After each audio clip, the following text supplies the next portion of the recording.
What if? What if that doubt you feel isn't a flaw?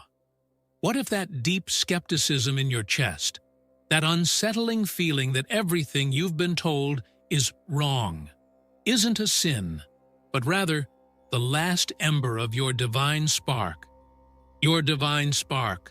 resisting?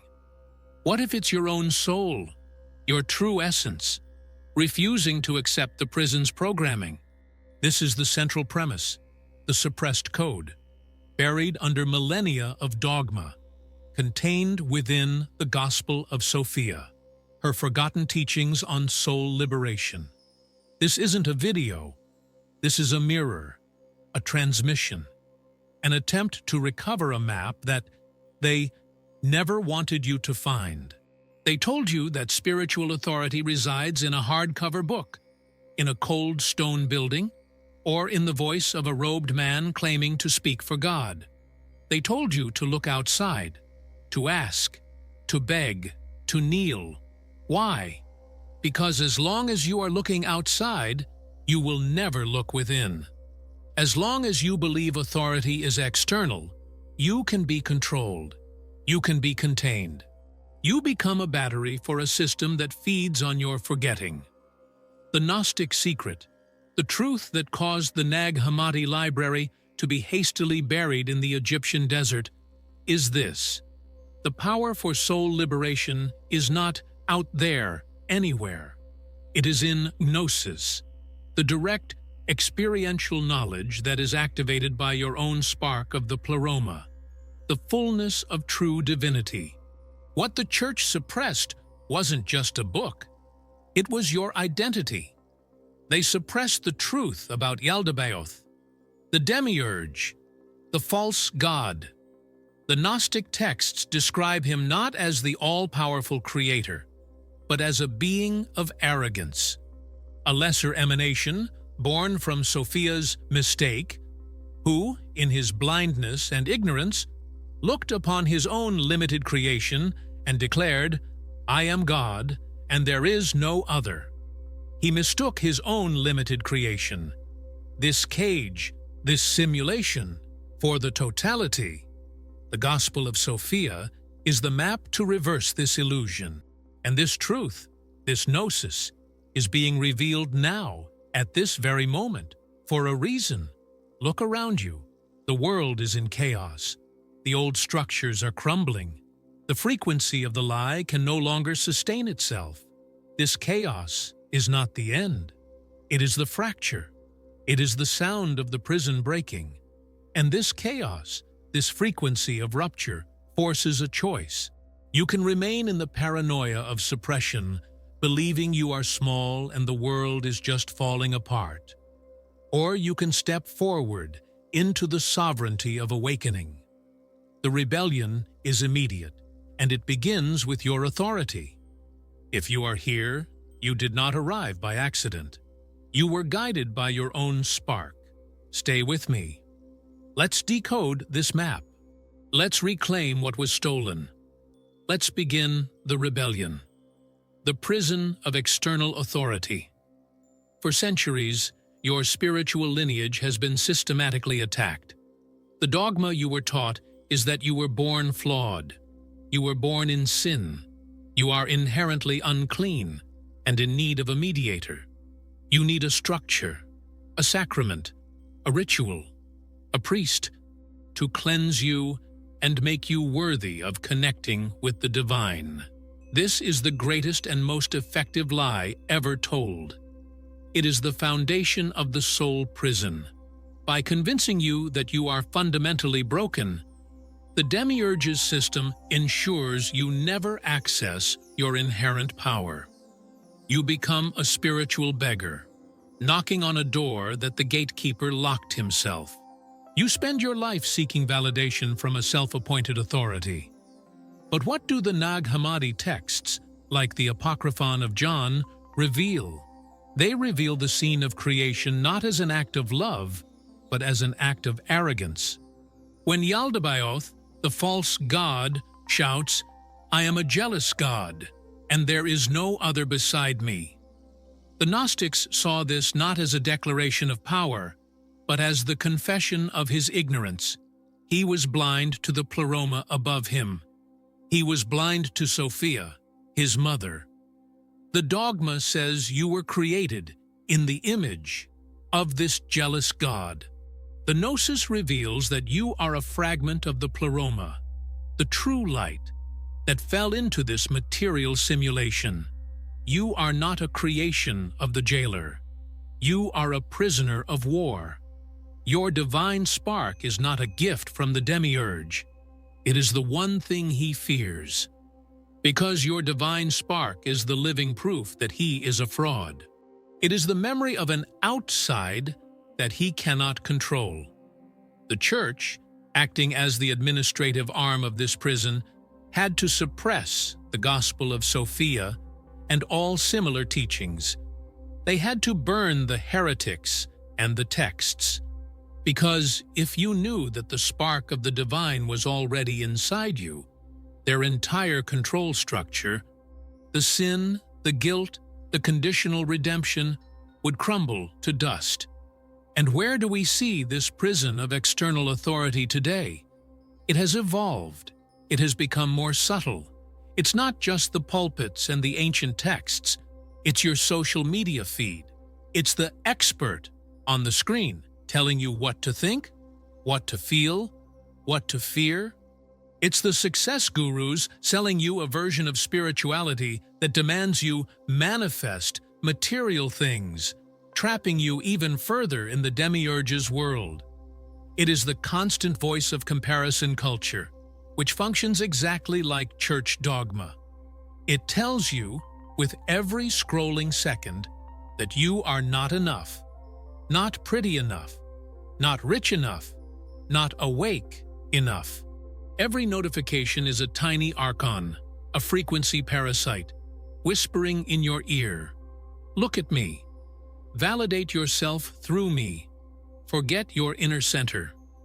They no longer need physical chains when they can command your attention. Let's pause. Pause right now. Take a deep breath into the center of your being. Feel the cacophony of the outside world, the noise, the demands, the opinions. Now, feel the silence behind that noise. There is a watcher in you, a watcher that is perfectly calm, perfectly whole, and has been untouched by any of it. Who is that watcher? That is the authority they tried to make you forget. That is the beginning of gnosis. Stay in that feeling. That is your home. Chaos as the Great Awakening. Traditional dogma has taught you to fear chaos. Chaos is the opposite of God's order. It's what happens when you disobey. It's the flood. It's Sodom and Gomorrah. It's the apocalypse. Order, even if it's an oppressive order, is presented as divine. Obey the rules, stay in line, and you will be safe. Thief in God's system. This is the logic of the jailer. The jailer loves order. He loves routines, cells, and predictable rules. What does the jailer fear? Chaos, unpredictability, rebellion. What do the Gnostic texts, like On the Origin of the World, suggest? That the demiurge did not create the universe from nothing. He merely organized dead matter. He created a static order from the shadow of Sophia's fall. But Sophia, wisdom, is the principle of living chaos. She is the unpredictable force, the passion, the emanation of the pleroma that cannot be contained. Your divine spark is a piece of Sophia. Therefore, your soul longs not for the dead order of the demiurge, but for the living chaos of true creation. The Gospel of Sophia is not a gospel of order. It is a gospel of liberation through the remembrance of that wild, chaotic nature. The premise is clear. The world is in chaos now because Sophia's frequency is returning. What you see as political, social, and environmental collapse is the static order of Yaldabaoth breaking apart under the pressure of the returning light. The false god is losing his grip. His matrix is glitching. The chaos, you see, is not the world ending. It is the prison being demolished. And, of course, the prison guards are panicking. Where do we see this in the modern connection? Look at the response of power structures to the chaos. They double down. They demand more control, more surveillance, more conformity. They tell you that to save you from the chaos, you must give up more of your sovereignty. They use fear, fear of sickness, fear of scarcity, fear of the other, to make you beg for your own cell. Just keep us safe, the populace says, not realizing they are speaking to the jailer himself. The 24-hour news media is the demiurge's loudspeaker, designed to keep your frequency low, trapped in paranoia, focused on the symptoms of the collapse, so you never recognize the cause. The awakening of SOPHIA. They want you to fear the chaos, so you will cling to the bars of your cage. Let's do a micro-practice. Feel the chaos in your own life, the anxiety about the future, the confusion, the fear. Now, instead of recoiling, lean into it. Imagine that this chaos is not a fire to burn you, but a solvent to dissolve you, to dissolve the false identities, the limiting beliefs, the programming the demiurge installed. Breathe into that chaos and ask it one question. What are you trying to show me? What part of me is ready to die so my true authority can be born? Do not fear the dissolution. It is the prelude to your sovereignty. The chaos is just the sound of your divine spark breaking the cast. Gnosis, the proof of your sovereignty. Finally, the dogma of salvation. They told you salvation is a future event. It is conditional. If you follow the rules, if you believe correctly, if you repent enough, then, maybe, after you die, you will be saved. This turns spirituality into a transaction, with all power in the hands of the middleman. This keeps you locked in a state of perpetual waiting. Gnosis is the most dangerous heresy to this system, because Gnosis declares that salvation is not a future event. It is a present-moment recognition. It is the knowledge, the knowing, that you already are divine. You do not need to be saved. You only need to remember. The Gospel of Thomas, another Nag Hammadi text, says, "The kingdom is inside of you, and it is outside of you. When you come to know yourselves, then you will be known. But if you do not know yourselves, you dwell in poverty, and you are that poverty." The poverty is the illusion of the demiurge. The soul liberation mentioned in the title is this. Gnosis is the proof that the demiurge is powerless against your higher self. Think about it. The jailer can lock the cell. He can patrol the halls. He can lie to you and tell you there is no outside world. But the moment the prisoner remembers who he is, the moment he knows he belongs elsewhere, the jailer's power vanishes. The jailer may have authority over the physical body, the ego persona, but he has no authority over the soul that knows. Your gnosis is the acid that dissolves the prison bars. The premise is exact. Your skepticism is the beginning of gnosis.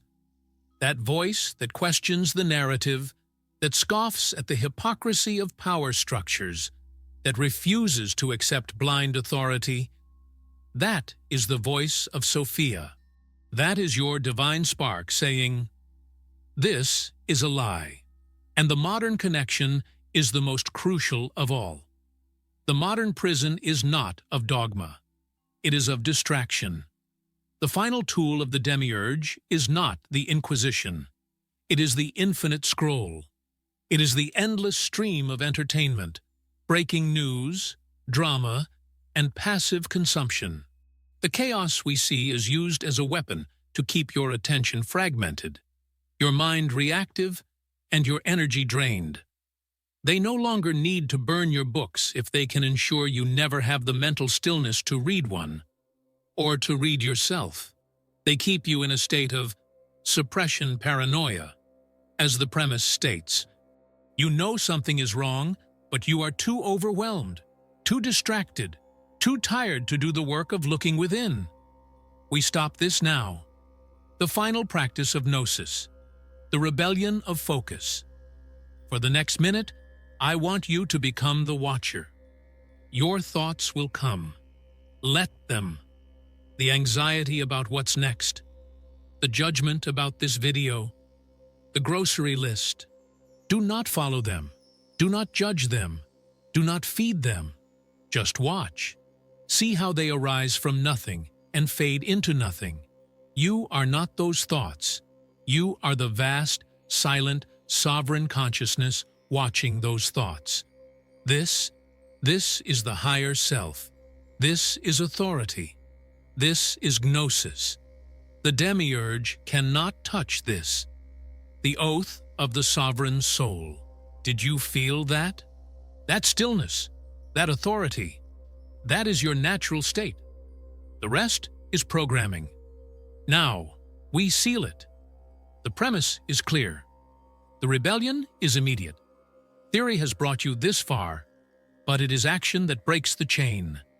This is the practical soul technology, the escape method suggested in the Gospel of Sophia. It is not a complicated ritual. It requires no candles, no crystals, no one's permission. It requires only your will. This is what I call the oath of the sovereign soul. It is the declaration of authority that the demiurge and his structures cannot contest. I will guide you through it. You must do this with intention. Step 1. The grounding in chaos. Close your eyes, if you can. Breathe. Feel your physical body. Feel gravity tethering you to this material world, this part of Yaldabaoth's creation. Do not resist it. Acknowledge it. You are here. You chose to be here now for this exact rebellion. Feel the chaos of the world spinning around you, but hold your center firm. You are the eye of the storm. Step 2. The claiming of the spark. Place your hand over your heart or your solar plexus. Breathe into your divine spark.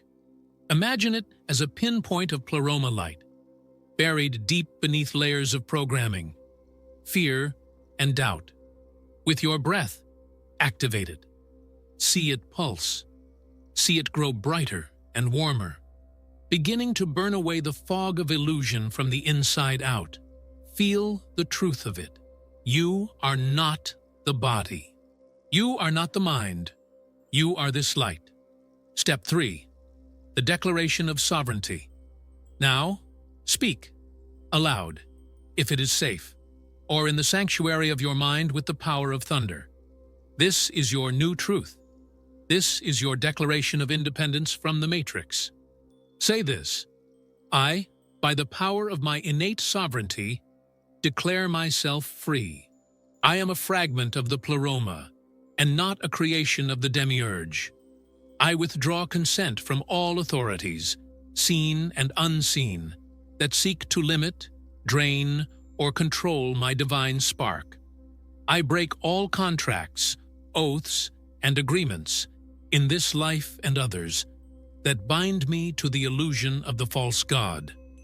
My skepticism is my shield. My gnosis is my sword. I am not my fear. I am not my limiting thoughts. I am the authority. I am the power. I am the remembrance.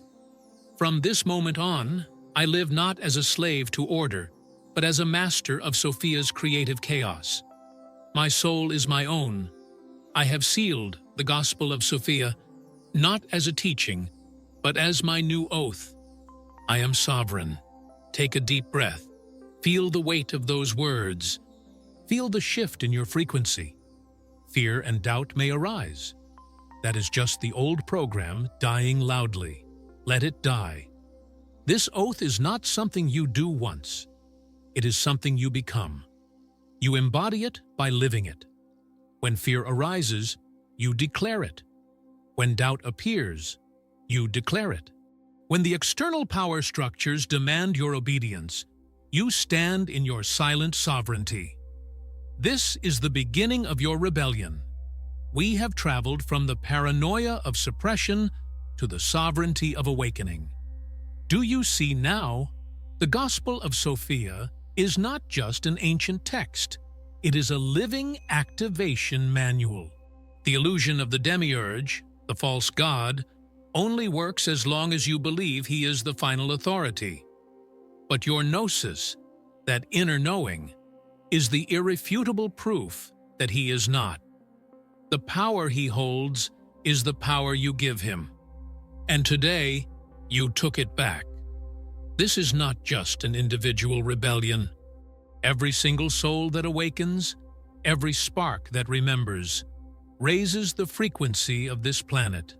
You are lighting a beacon for the other prisoners. This is the collective remembrance. Leave your declaration of sovereignty in the comments below.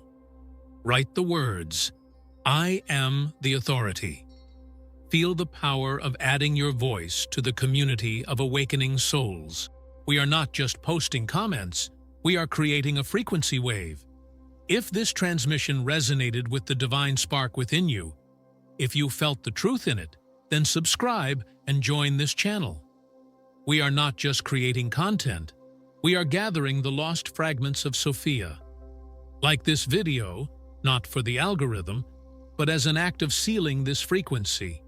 The journey ahead is long, but the hardest part is over. You have remembered. Now that you know, can you ever unknow? Will you choose the comfortable illusion of the prison, or the glorious, chaotic rebellion of your own soul? Sovereignty is your birthright. Claim it.